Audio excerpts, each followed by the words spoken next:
The 2023 NBA Finals matchup is officially set. We have out east the Miami Heat and the west the Denver Nuggets.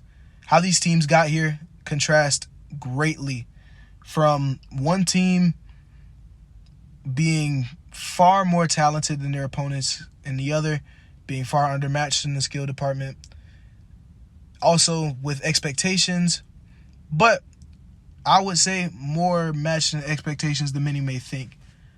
Though the Nuggets were the 1 seed, a lot of people, including myself, underrated them in their abilities in the postseason because of how they performed in past years. But I think a big difference this year is their health. They have a healthy Aaron Gordon. They have a healthy Nikola Jokic. They have a healthy Jamal Murray. And that big three is looking to carry them deep, and they already have. They're looking to carry them all the way. So their past resume isn't fully accurate on how they can perform now that they're all healthy. And now that they're healthy, we see how dangerous they could be, especially with Michael Malone at the helm running everything. They're dangerous. They're much more than dangerous. The series that everybody seemed to pay attention to was the series with the Lakers because everybody wanted to watch LeBron. Even in that series, you had a fantastic matchup with Anthony Davis, potentially the best paint defender in the league, against Nikola Jokic. And Jokic, I wouldn't say was scoring at will, but he had fantastic numbers and just some crazy, ridiculous highlight plays, circus shots from 3, deep in his post bag. Just what shots he wanted, he was willing to put them up, and he didn't seem overly intimidated by Anthony Davis's presence down there. So with that being said, I don't think it would have been too much different had Jaren Jackson Jr. have been down there or anything like that. I think Jokic is just standalone greatness that we have to acknowledge, especially now with his dominance in the playoffs. Jamal Murray has looked fantastic.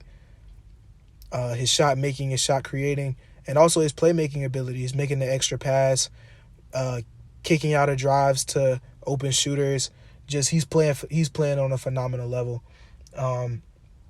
They've just done a great job. I wanted to start off this ramble or whatever with praising them because I feel like they don't get enough love from the NBA media, whether it's because they are in Denver or because of their past shortcomings in the playoffs, whatever it may be. I really think that we need to do a better job of glorifying who needs to be glorified, putting on a pedestal who needs to be put on, who's performing well. You know, the Lakers made the playoffs and they made it to the Western Conference Finals, so I understand putting them on a pedestal, but at the same time, we did that because they're the Lakers. We did that because they have LeBron. We did that because they have AD. You get what I'm saying? So if they weren't there, if those star players weren't there and they weren't the Lakers, let's say it was the Thunder. If we have a Western Conference matchup of the Thunder and the Nuggets, and it makes it to the Western Conference Finals, the NBA media should do a better job of pushing that and billing that out as great basketball, not just these amazing players whose names you know and love, but building up the players who are playing well on these lesser-known franchises, on these more obscure markets, because one day LeBron is going to have to sit down, one day Curry's going to have to sit down, and one day Kevin Durant's going to have to sit down. And when that happens, you have to lean on those younger guys, and right now is the perfect time to be building all of them up in the era of social media where you can promote just about how much of whatever you want, whenever. So even though the posts with LeBron and Steph might get more interaction, it's good to get names like Shai Gilgeous-Alexander out there so people can really know and understand their game, so when it's their time to hold up the face of the league, it's a smooth transition. It's a smooth handoff, right? So all that to say, much love and respect to the Denver Nuggets for holding it down out west. They are more than a formidable opponent for the Miami Heat. I wouldn't be surprised if they were to win, and that's, as y'all know from the last episode, coming from a Heat fan. Now, with that being said, the Celtics and Heat series put me in an emotional roller coaster like none ever before. I don't really want to go game by game because I feel like if you watch the games, you know. And even if you didn't, you can really look at 0-3, 3-3. And you can kind of tell what happened there. There was a swing of energy. There was a swing of emotion. and one team was playing well, then the other team was playing well. And it all really came down to Game 7. A big note that I noticed in the first 3 games, to contrast from the last 3 games before Game 7, was, and people have definitely tossed this idea out and it's been discussed, but I don't think it's been harped on enough. I don't think that the Boston Celtics have a team that would perform well in the playoffs, or at least deep in the playoffs, not because of their playoff inexperience per se, because their talent got them deep enough to the finals last year and the Eastern Conference Finals this year. So talent isn't the problem, but I would say just like fight, man. Just, we're down right now, but we're gonna crawl back. We're going to fight back. We Dan Campbell's bite the kneecap analogy. We are just going to fight back. I don't think they have that. I think the 2 people that I saw that from was Robert Williams and Derek White.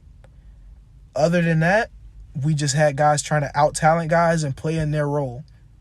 There was no grit, you know. The first 3 games, it just seemed like once things started to not go their way, everything crumbled. Shots weren't falling, and people weren't really fighting for rebounds anymore. Runs to the lane were easy, especially those Duncan Robinson cuts. I loved those from Spo. It just seemed like things were coming easily on the defensive side of Boston.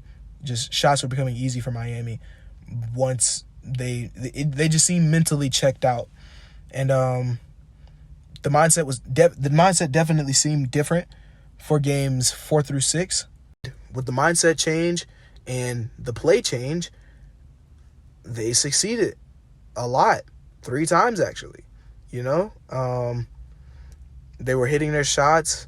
They were communicating on defense. They changed up a lot of things. What I really, really noticed that I thought was fantastic from them, we were getting a lot of looks on the inside because Bam was able to get 2 feet in the paint. In those situations, he would take these, I wouldn't say tough, but he definitely had to work for the post hooks and fades and free throw mid-ranges, stuff like that, right? Joe Mazzulla put a stop to that immediately. He looked at Bam and said, he's not Jokic. We need to send people at him. Do not foul him. Just make him pick up the ball and make a bad decision, and we get the ball and we push. And that's exactly what they did. They executed that defensively to a T. It's exactly how he drew it up several games in a row. And it worked a couple times over in Game 7. But we found a way out of that with our excellent shooting. I don't want to say our. With Miami's excellent shooting in Game 7, you couldn't really leave too many people. And if you did, the rotation pass was coming and people were hitting their shots. So Boston played well, but that lack of fight is definitely concerning. Just like they can outskill just about anybody. They can, and they were competing. I think there's a big difference between fighting and competing.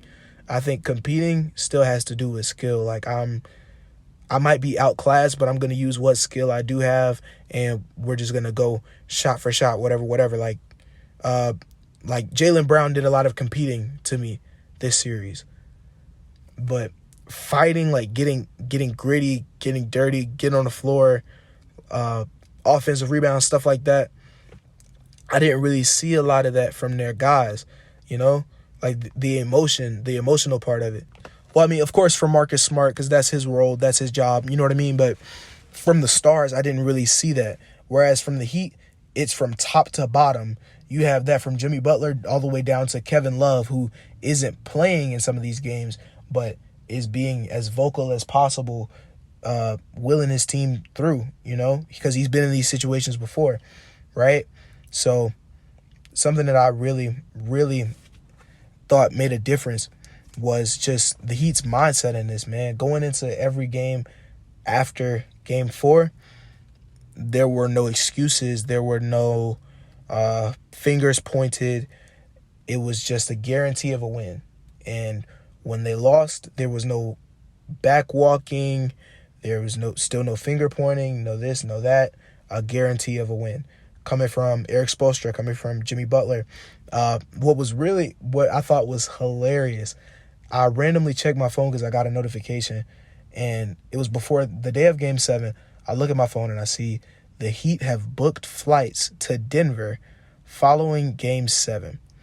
And I'm like, no way. Like, are they serious? Are they serious right now? But I respect it because that's that fight. That's that I'm just better. Like that grit that we're going to win this. We are going to win this. Like after the perfect example of that, after Game 3, Marcus Smart and Jaylen Brown, don't let us get one. Don't let us get one. Which, it was kind of hard after they won 3 games in a row. But Game 7, booking flights for Denver, that's we're going to win. That's not don't let us. We're not asking you to let. We're taking at your house. You get what I'm saying? Sometimes that's all you need. And in this case, that's what they needed, you know? Boston was shooting poorly from 3. We were hitting everything. Caleb Martin is Jesus Shuttlesworth. Everything went wrong for them and everything went right for us. But everybody that I talked to about the games, I was saying that Game 7 was going to be immensely important for who started off hot. Because if the Celtics could build up enough of a lead that we couldn't come back on, because we've walked several teams down several times during this playoff run. But if they get to a unwalk downable lead, then that could be it, of course. But if the Heat build up a lead on the Celtics, that's it. They're not fighting back. You get what I'm saying? So everybody playing their roles to the best of their ability. I thought I was looking at Toronto Raptors Kyle Lowry. Seriously, getting to his free throw line, little elbow, 1-2 dribble pull up. Again, Caleb Martin looking like I don't know who. Just like everybody. Hayward Highsmith, cookies on Tatum. Like every person that got a chance to play was doing their role. Was everybody that got a chance to play fulfilling their role to the best of their ability for the common goal. They were not losing that game. It just wasn't a possibility. That's the way that I feel like that's the way that it was approached. It wasn't a possibility for them to lose that game. And I feel like that's how you have to play, especially when you're so outmatched in the talent department, right? So kudos to the Heat. That's the Heat culture stuff that people talk about. That's what it is right there. That's exactly what it is. Now, moving on to the finals matchup. Before I even go on, where do the Celtics go? Where do the Celtics go? Because I remember after the first 3 games, everyone and their mother was calling for Joe Mazzulla's head. He's not prepared to be a head coach. There's no way he's getting out coached like this, which is crazy because Eric Spoelstra is arguably the greatest coach. He is arguably the best coach in the league behind Pop, right? So if we have a first-year head coach and maybe the second best head coach in the league, it would make sense if he's getting out coached, right? So you have that. Everybody's calling for his head. Everybody's calling for his job. 3 wins later, nobody's talking about that anymore. Is he still in the proverbial hot seat? Who knows? Jaylen Brown is up for a contract extension. His contract's over. The last report that I heard about it, they said that they're high on signing him again. Tatum wants him back, which makes sense. But 8 turnovers in the Game 7 for my shooting guard isn't so appealing to me, just personally. He played well throughout the series, but when it mattered the most, and they weren't just like regular, which 8 turnovers, one way or another, they're going to build up on you, right? But they were timely turnovers. The Celtics are starting to come back on a run. Turnover. Nope. The Heat are on a run, and you have the ball now. Turnover. Even more of a run. Stuff like that. Just situations where you would want somebody more not sure with the ball because he didn't seem uncomfortable. It's just like, man, 8 of them? 8? 8 is a lot, So if they bring him back, cool. We're going to keep running the Tatum Brown experiment, seeing how that goes. Because, again, they were playing well, but who all can you keep? Who all do you does Bogdanovich bring that much of a difference? If you guys had Bogdanovich, does that win you the series? Probably not. So like, what more do you think is needed for this team to go all the way? That's what retooling needs to be done. That's the big assessment there. But looking forward to the finals matchup, which starts on Thursday, I believe. Man. David and Goliath again. Jokic, the unguardable, unfazed, like he's him. I want to see how much zone we play on him as to eliminate his passing threat and just really make Bam guard him one-on-one. And if he gets a bucket on you, It is what it is. It's going to be interesting to see who is thrown on the Jamal Murray assignment, because a lot of what I saw in the Celtics series was we have a lot of similar height guys. So we switched on everything at the top, we would still run the zone. But if a screen came, we would just switch the screen because you're basically being guarded by the same guy. There's not too much of a difference defensively when it comes to height and length from Hayward Highsmith or a Caleb Martin, right? They have a similar build of Max Strus and Duncan Robinson. Sure, Duncan Robinson isn't that great of a defender, but in a zone defense, we're hoping to hide that. You get what I'm saying? So once you get that switch, we're just basically throwing the same guy at you over and over and over. But if we go man, I wonder who's going to take that assignment. Is it going to be Jimmy? Who's going to cover Michael Porter Jr.? Stuff like that. It's going to be fun to see how we go about that. This is the most excited I've been for a finals in a really long time. Of course, I was excited for the one in 2020 because I saw my favorite player of all time go against my favorite team. But in the terms of basketball, this is going to be amazing. You have one of the best defenses in the league against, in my opinion, the best offense in the league, and phenomenal shooting on both sides. You just have great basketball, and the numbers might not say it, which that's interesting to me. That's even a conversation that people are talking about, how the numbers won't be that great for Denver-Miami finals. Who cares about the numbers? Why do people care about the numbers? Who cares about the streaming? A lot of people are illegally streaming the games anyway. So who really cares? I mean, sure, we want the NBA to have a lot of money, but they already have a lot of money. Who cares about the streaming? So for people who actually care about the basketball, this is going to be one of the best finals in a minute. It's not just LeBron and Steph over again from a couple years ago. Nah, like these are fresh faces in the finals who we get to see compete to get their first chip. It's just going to be amazing basketball, and I'm super excited to see it. We're going to have a recap. If anything major happens in the series, we're going to have a recap then. But if not, I'll catch y'all back up at the end of the series and let y'all know who is the champion. Well, y'all already going to know, but